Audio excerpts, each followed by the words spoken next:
Bolivia has many wild places, but none quite like the Chaco. A forest of dust, silence, and unexpected encounters. This is Kaa-Iya del Gran Chaco National Park.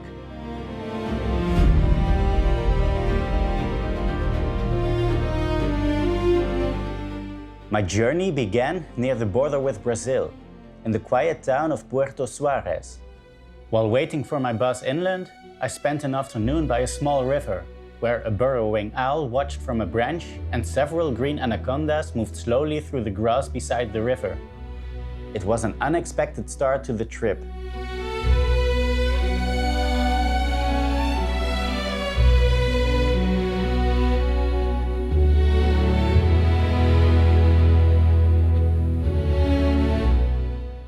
The Gran Chaco is a vast, dry woodland that stretches across Bolivia, Paraguay, Argentina and Brazil. Hot, thorny and harsh, but also incredibly rich in wildlife. Kaa-Iya protects one of the largest remaining blocks of this ecosystem.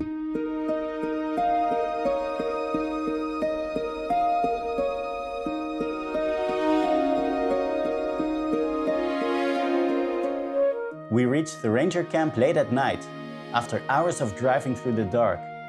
Along the way, nightjars sat motionless on the road, lifting off only at the last moment as our headlights approached.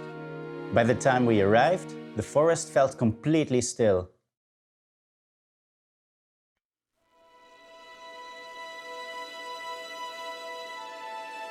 Our days here began before sunrise. In the early light, the forest revealed its first signs of life. A red-footed tortoise crossing the track, a parrot snake sliding through the trees, and a tarantula slowly making its way across the road.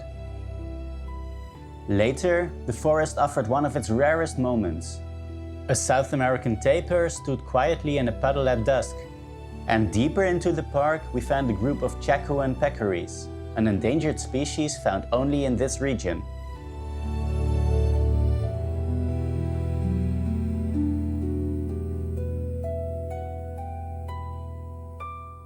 On our final evening, we searched for wildlife in the dark.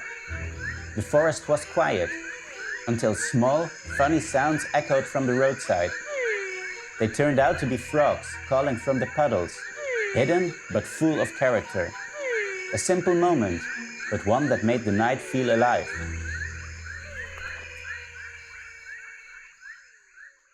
The next morning we packed up camp and began the long journey back towards San José de Chiquitos. But the trip didn't go as planned. Roadblocks had spread across the region, and the road to Santa Cruz was completely closed. For days, the town became a place of waiting, heat, dust, and the thoughts of protests in the distance. After a few days, we heard that the roadblocks had finally been lifted, so we decided to continue our route toward the border. But once we left town, it became clear that the information was wrong. The road was still blocked, and so were the roads beyond it. What followed were 2 long days of detours and improvisation.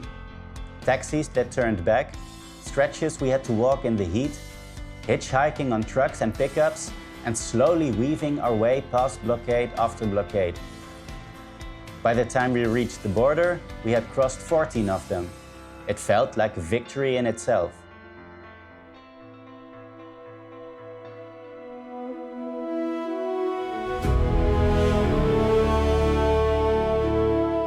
Kaa-Iya is remote, hot and unpredictable, but it's also one of the wildest places in Bolivia.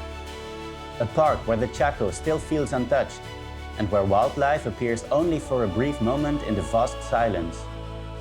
If you enjoyed traveling through Bolivia with me, feel free to like the video and subscribe for more adventures across South America and around the world.